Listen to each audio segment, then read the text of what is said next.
semuanya, kembali lagi di podcast kita yang super keren bersama aku Gerahma dan aku Natania di acara HM Talks. Nah, Nat, jadi hari ini kita punya topik seru nih untuk dibahas.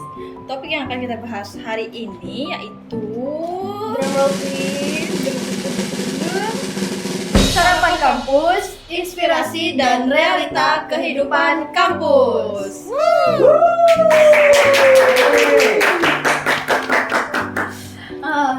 Kenapa sih kita milih topik ini?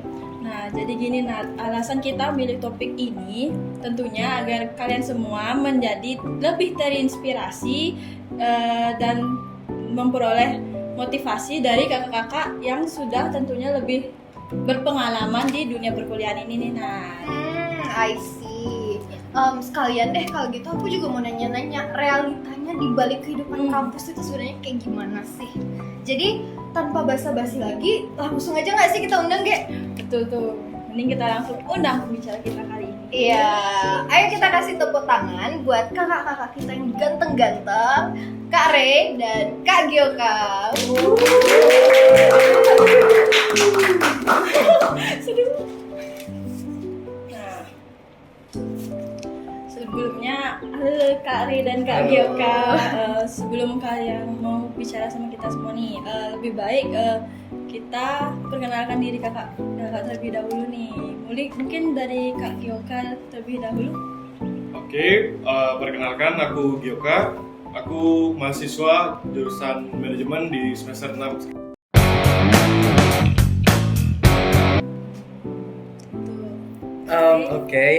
Perkenalkan, nama aku Raihan Wijaya, bisa dipanggil Ray, selaku mahasiswa program studi manajemen internasional dan sekarang berada di semester 4. Itu aja. Makasih ya Kak untuk perkenalan singkatnya. Tapi untuk mengenal Kakak lebih baik lagi nih, mungkin boleh di-spill kegiatan Kakak selama perkuliahan ini apa aja? Kak Gyoka? Oke, jadi kegiatanku selama kuliah ini sih ada lumayan banyak ya. Kayak dulu aku ikut organisasi Hima juga kan, sama kayak kalian. Kemudian dari Hima itu aku sama dua temanku itu didelegasikan ke BPM FEB. Nah, selain itu selain organisasi di kampus juga aku ikutin organisasi di luar yaitu GEMBI, Generasi Baru Indonesia. Nah, selama ini itu aja sih dulu kegiatanku. Mungkin dari Kalau dari aku, kesibukan aku selama berkuliah di Undiknas itu, aku aktif di beberapa organisasi, salah satunya itu Hima Prodi Manajemen juga, sama kayak Kak Gyoka, aku junior dia tahun lalu, sama kayak kalian nih. Sama juga di waktu yang bersamaan aku ada di organisasi ICSA, yaitu International Class Student Association, dan sekarang sebagai delegasi yang artinya aku berpartisipasi di DPM, Dewan Perwakilan Mahasiswa, sama juga itu aja sih, sama aku aktif di beberapa lomba. Wih, sibuk ya, banyak kegiatannya kakak-kakak gitu. Iya, banyak nih. Banyak banget kegiatan mereka sibuk, tiap harinya tuh sibuk. Nah, selanjutnya nih Kak, selain itu aku juga punya pertanyaan buat kakak-kakak berdua nih. Gimana sih cara kakak-kakak berdua menyimbangi waktu kakak di kelas, di organisasi dan juga di kegiatan-kegiatan lainnya? Mungkin boleh dijawab terlebih dahulu oleh Kak Gyoka. Oke, aku izin jawab ya teman-teman, gimana sih caraku untuk mengendalikan waktu tersebut. Nah, yang pertama itu kita harus mengenal mengenai apa itu sih manajemen waktu. Gimana kita mengendalikan waktu kita dalam kegiatan sehari-hari. Nah, biar semua itu tertata dengan baik. Nah, ada beberapa caranya, kayak misalnya tuh kita harus merencanakan dari sebelumnya. Kayak misalnya besok kita mau ngapain nih, kita catat dulu nih mau ngapain besok, kesini. Jadi apa yang kita lakuin itu besok tertata dari sini ke sini. Jadi sehingga hari kita yang besok itu kita bakal efisiensi, habis itu lebih produktif juga ke depannya. Kayak gitu sih dari aku. Untuk Kak Rey ada Kurang lebih sebenarnya mirip kayak Kak Gyoka. Aku juga dulu itu sekarang bahkan misalkan aku cara membagi waktu, manajemen waktu itu penting. yaitu dengan cara, karena aku kan aktif di beberapa organisasi dan juga aku masih aktif mengikuti lomba-lomba. Aku biasanya itu membuat suatu timeline gitu, kayak dalam bulan ini aku kegiatanku apa aja gitu, kayak aktif di organisasi ini, ngerjain job desk ini, atau bahkan lomba-lomba ini. Dan aku di bulan itu fokus aja ngerjain yang itu, dan juga selanjutnya hal yang sama terus dan menerus gitu. Terutama aku mulai melakukan itu tapi setelah aku kelas, karena kita kan ke Undiknas ini buat belajar ya. Jadi kalau aku waktu kelas emang fokus kelas. Itu sih cara aku manajemen waktunya. Berarti planning aja ya? Iya, planning paling penting. Oke. Tadi kan Kare sempat bilang nih kalau kakak sering ikut lomba-lomba. Mungkin bisa cerita sedikit tentang motivasi kakak buat ikut lomba-lomba itu? Oke. Kalau dari aku, motivasi aku ikut lomba itu, sebelum aku jadi mahasiswa Undiknas ini, aku udah tahu kalau Undiknas ini memiliki beasiswa gitu, kayak pemberian beasiswa prestasi. Jadi di situ memberikan motivasi buat aku aktif di lomba-lomba, karena aku ya tahu Undiknas itu menyediakan kayak bebas UKT atau insentif-insentif lainnya. Nah, jadi selama aku berkuliah selama 4 semester di Undiknas ini, aku sering ikutin lomba-lomba banyak sih. Lomba-lomba yang aku ikutin kayak PKM, debat nasional, dan bahkan lomba-lomba bisnis plan yang lainnya, dan berhasil mendapatkan prestasi. Dan juga itu memberikan aku bebas beasiswa gitu, jadi kayak motivasi untuk belajar lebih tinggi lah, karena kalian kan hemat uang, itu menurutku bagus sih gitu. Nat, setelah dengar cerita dari Kak Are ini, Nat, aku jadi terinspirasi ikut lomba. Mungkin setelah ini bisa kan daftar? Boleh. Bareng ya? Iya. Bareng boleh. Bener sih, apalagi tadi kan dia Karenya bilang dapat insentif dari kampus. Terus denger-denger nih katanya bisa masuk IG Undiknas juga. Langsung jadi Oh iya, itu bisa sih, benar-benar kayak ya itu bonus lainnya lah, kayak misalkan berhasil menang lomba gitu kan, nanti dikasih publikasi sama Undiknas gitu. Jadinya siapa tahu yang pengen panjat sosial gitu lah, biar terkenal gitu, boleh banget tuh, bisa dikenal oleh orang-orang. Betul sih. Nah, ini nih Kak berdua.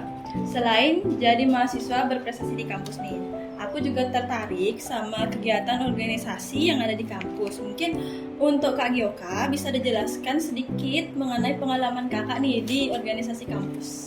Oke, aku latar belakangku juga sama seperti kalian. Organisasiku di kampus itu adalah Hima Prodi Manajemen. Nah, kalian pasti tahu dong gimana sih serunya Hima Prodi Manajemen. Jadi aku dari sana tuh belajar gimana sih cara memimpin seseorang pada saat menjadi ketua panitia, gimana sih memanajemeni waktu, timeline kegiatan, dan lain-lain. Dan dari sana aku belajar gimana sih menjadi lebih baik ke depannya. Nah, pas di Hima Prodi juga aku menjabat, di tahun kedua di Hima Prodi aku menjabat sebagai ketua delegasi.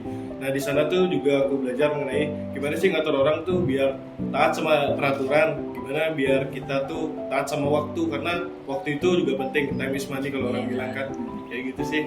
Dari 2 tahun belakang ini aku banyak belajar dari Hima Prodi dan juga organisasi di BPM, dan gimana sih cara kita membangun komunikasi antar anggota menjadi lebih baik untuk mencapai suatu tujuan yang kita perlu untuk capai, kayak gitu sih.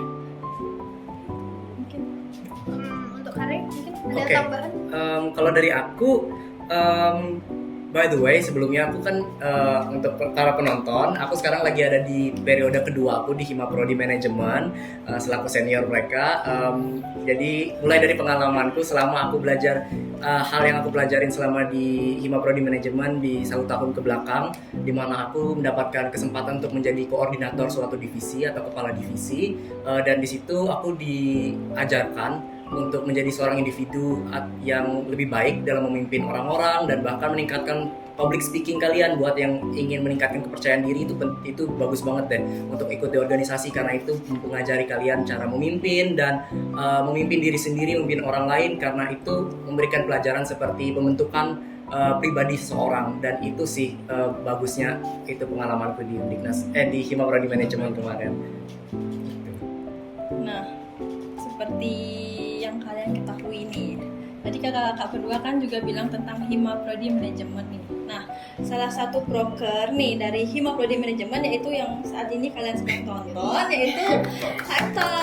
Jadi buat kalian semua yang belum join Hima Prodi dan kepo sama prokernya apa aja, bisa langsung join di Hima Prodi Manajemen. Ayo join guys. Jadi 5M. Tahun depan ikut ya. Hey. Bisa ketemu kakak-kakak yang cantik nih. Aduh. Iya, betul. Habis itu langsung ikut Genpi. Wih, ya boleh langsung jadi guys. Boleh banget tuh.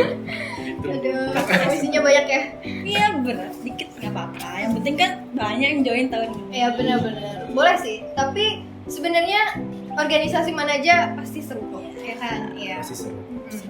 Udah deh, stop kita bicarain tentang promosi-promosi. Mending kita lanjut lagi bahas ke kampus kita yang tercinta ini, Undiknas. Oke. Aku ada pertanyaan. Hmm? Tentang budaya atau hal unik apa sih yang ada di Undiknas yang mungkin beda dari kampus-kampus lainnya yang udah kakak cari tahu lah sendiri. Coba mungkin Kak Gilka duluan. Oke, aku ini karena aku base sendiri kuliah di Undiknas, jadi aku melihat kampus lain tuh tidak begitu mengenal lebih jauh. Jadi ini aku menurutku sih budaya di Undiknas tuh udah cukup baik banget, mulai dari budaya belajarnya, apalagi Undiknas sendiri kan udah digitalisasi, apa-apa itu serba digital. Misalnya kayak modul pembelajaran kita pakai LMS juga kan. Habis itu dari segi absensi kita pakai barcode di Undiknas Mobile. Nah, sehingga kita sebagai mahasiswa itu lebih melek teknologi, kayak mungkin lebih bisa dibilang selangkah lebih di depan karena kita memanfaatkan teknologi yang ada pastinya. Kemudian selain itu budaya komunikasi antar dosennya dan mahasiswa itu juga terbilang cukup baik karena seperti yang kita ketahui dosen-dosen Undiknas juga udah fresh baru-baru, jadi setuju. Dari materi, dari cara pengajaran itu udah modern banget, jadi kita sebagai mahasiswa tuh nyaman untuk belajar, sehingga dari rasa nyaman tersebut kita dapat menerima ilmu dengan baik, kayak gitu sih. Kalau dari aku izin nambahin nih, bener nih karena Undiknas nih kayak udah masuki masa digitalisasi nih. Hal unik yang lainnya yang ada di Undiknas itu menurutku mahasiswa itu nggak perlu bawa cash sih, karena sekarang kantin, tempat makan semuanya itu udah ada QRIS itu atau kris namanya, iya kan. Habis itu yang unik juga di Undiknas itu kan punya kafe gitu loh. Nggak banyak kampus-kampus di Bali yang punya kafe gitu yang buat anak-anak nyantai gitu, nongkrong ngerjain tugas. Itu seru banget sih. Sama juga benar kata Kak Gioka tadi itu, cara belajarnya itu jauh lebih seru gitu loh, lebih interaktif antara dosen sama mahasiswa. Dikarenakan jujur dosen-dosen di Undiknas itu kece-kece semua lah, atau kayak eksis semua gitu lah, jadi kayak mudah berbaur dengan anak-anaknya itu dan nggak tradisional gitu lah. Sekarang jauh lebih progresif, lebih santai gitu, lebih seru aja sih. Benar. Mengikuti perkembangan zaman. Tapi nih Nat, setelah berbincang-bincang cukup lama ya, cukup lama nih. Cukup lama. Singkat apa lama ya? Itulah. Nah, aku ada beberapa pertanyaan nih. Setelah tadi ya, ada satu pertanyaan lagi deh. Untuk kakak-kakak berdua, tolong dong kasih tahu kita semua yang ada di sini juga tentang tips and trik kakak-kakak dalam menjalankan kegiatan di kelas, lomba, dan juga di organisasi. Nah, kalau kita mendengar tips and trik ini, mungkin kita juga bisa menjadi terinspirasi ke depannya, bisa ngikutin lomba-lomba gitu. Mungkin boleh dijawab? Aku duluan. Oke. Kalau dari aku sih tips and triknya supaya bisa menjalankan semua itu dan excel atau kayak bisa berkembang dengan bagus di Undiknas itu dengan cara pertama aktif di kelas. Itu waktu ada jam kelas itu fokus di kelasnya dan juga sering-sering angkat tangan atau kelihatan sama dosennya, karena itu juga membangun relasi kita sama dosen-dosen. Jadi untuk kedepannya misalkan nih udah semester 6 atau semester 6 gitu kan udah mulai skripsi, jadinya kalau kalian nyari dosen pembimbing itu bakal lebih mudah gitu karena dosennya kenal kalian lebih dekat sama dosen. Jadinya pendekatan dosen itu penting banget sih untuk menjaga etika selama di kampus. Dan juga kalau bisa kan aktif di beberapa organisasi atau kayak pasti capek, pasti stres gitu ya.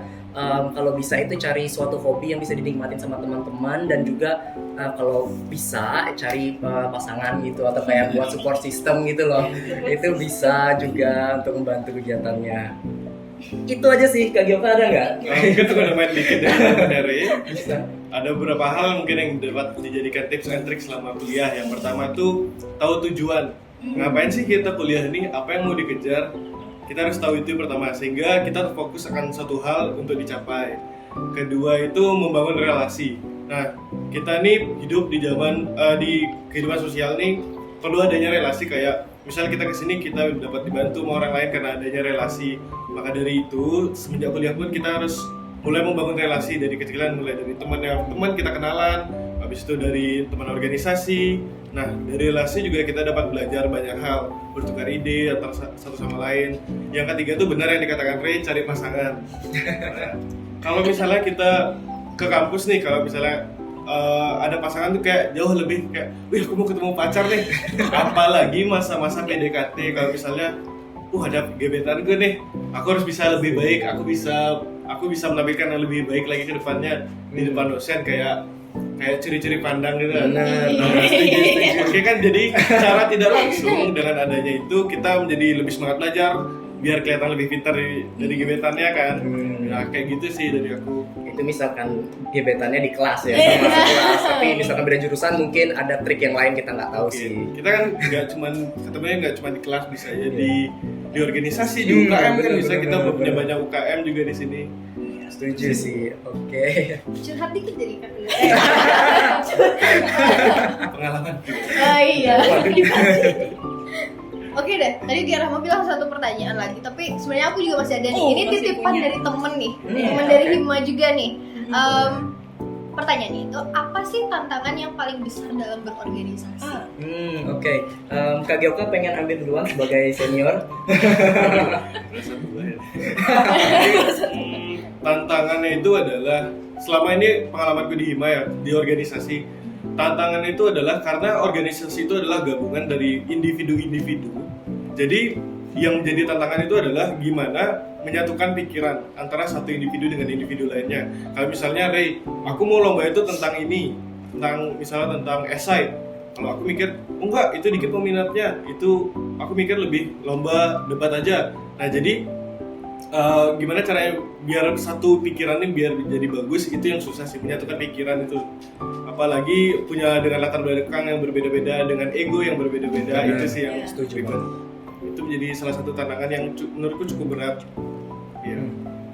Bener sih, aku setuju sama apa yang dibilang Kak Gyoka, karena tantangan terbesar di organisasi itu yaitu ya mengatur semua orang agar memiliki kepala yang sama gitu, atau pemikiran yang sama. Terutama nih buat kalian yang mungkin punya tanggung jawab sebagai inti program kerja atau koordinator nih mungkin, apalagi kayak ketua panitia, mungkin ketua panitia program kerja besar, mungkin panitianya ada 100 gitu, bayangkan dong 100 orang, dan juga divisinya mungkin ada 7 atau bahkan lebih sampai 10 gitu ya. Itu pasti paling capek, dan juga kalian harus bisa membagi waktu untuk semua divisi gitu. Jadinya apalagi ntar kalian harus isi berurus dengan koordinasi-koordinasi, yaitu tingkatan-tingkatan yang perlu ada, birokrasi yang ada dalam organisasi, itu tantangan terbesar sih. Dan pasti kalian juga harus belajar, karena realitanya itu masuk organisasi itu banyak rewardnya, banyak feedbacknya buat kalian, tapi pasti capeknya pasti banyak juga gitu, karena kenyataannya memang gitu. Gitu aja sih tantangan terbesar. Okay. Nah, sayangnya Luna, aku punya kabar yang kurang bagus nih. Karena waktu kita sudah habis. Jadi Ya. mau gak mau kita harus menyudahi pembicaraan kita hari ini. Nah, buat teman-teman sekalian, kan tadi kalian sudah dengar jawaban-jawaban dari kakak-kakak kita semua mengenai realita kehidupan kampus di Undiknas nih. Jadi buat kalian semua, semoga hal ini bisa memotivasi dan juga menginspirasi kalian dalam menjalankan kegiatan di kampus ya. Sedih banget, padahal masih mau nanya loh. Boleh. Nanya apa ya? Enggak deh. Yaudah, tapi sebelum kita akhirin mau makasih banyak dulu Makasih juga. untuk Hare, Kak Makasih. Gyoka udah mau nemenin kita di acara HM Talks kali ini. Makasih juga Kak Osya.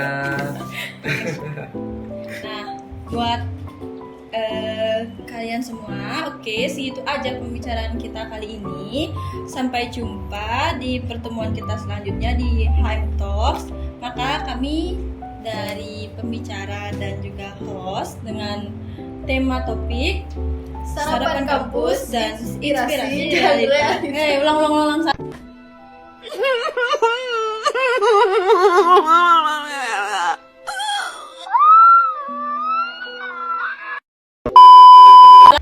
Oke, buat teman-teman semuanya, itu aja pembahasan kita di acara Hamtos kali ini dengan topik Sarapan Kampus, Inspirasi dan Realita Kehidupan Kampus. Oke, terima kasih telah mendengarkan podcast yang seru kami. Saya Natania. Dan saya Gerahma. See you guys di HM Talk selanjutnya. Bye-bye. Jangan lupa untuk subscribe, like, komen, dan share video ini dengan teman-teman kalian. Dan jangan lupa follow semua akun media sosial dari Hima Prodi Manajemen supaya kalian tidak ketinggalan semua episodenya. Sampai jumpa lagi di episode selanjutnya. Dadah!